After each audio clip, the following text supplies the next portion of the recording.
একথাই রব্বুল আলামিন বলেন, ওয়া ইয়ামসাসকাল্লাহু বিদুররিন ফালা কাশিফা লাহু ইল্লা হু ওয়া ইয়ুরিদকা বিখাইরিন ফালা রাদ্দা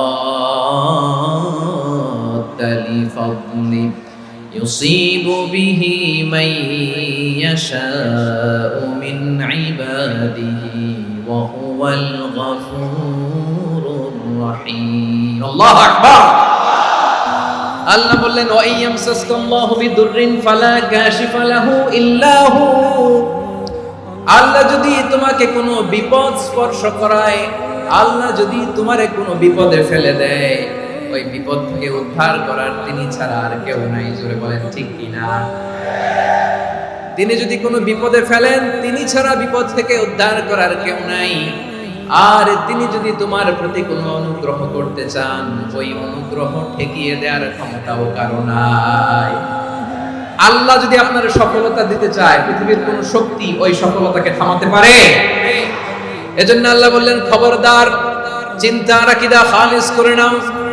ওয়া ইয়ামসাসকাল্লাহু বিদুররিন ফালা কাশিফা লাহু ইল্লা হু। আল্লাহ বিপদে ফেললে বিপদ থেকে উদ্ধার করার কেউ থাকে না। আর আল্লাহ যদি তোমার প্রতি দয়া দেখাতে চান, অনুগ্রহ করতে চান, ওই অনুগ্রহকে প্রতিরোধ করার মতো ক্ষমতা কারো নাই। তিনি তার বান্দাদের মধ্য থেকে যাকে ইচ্ছা তাকে দেন, যত ইচ্ছা তত দেন। তিনি ক্ষমাশীল, তিনি মেহেরবান। সুবহানাল্লাহ। তিনি ক্ষমাশীল, তিনি মেহেরবান। তাহলে এই আয়াত থেকে আমরা বুঝতে পারলাম, আমরা যদি বিপদে পড়ি, আমাদেরকে কেউ বাঁচাতে পারে না। আমার বাবা আমারে বাঁচাতে পারে, আমার মা আমাকে বাঁচাতে পারে, আমার বন্ধু আমারে বাঁচাতে পারে, আমার দলের কর্মী আমাকে বাঁচাতে পারে, আমার পীর সাহেব আমারে বাঁচাতে পারে। আমার পটুয়াখালীর ভাইয়েরা খেয়াল রাখবেন, বাঁচাতে পারে এক মহান সত্তা, উদ্ধার করতে পারে এক মহান সত্তা। চিৎকার করে বলুন, তিনি কে?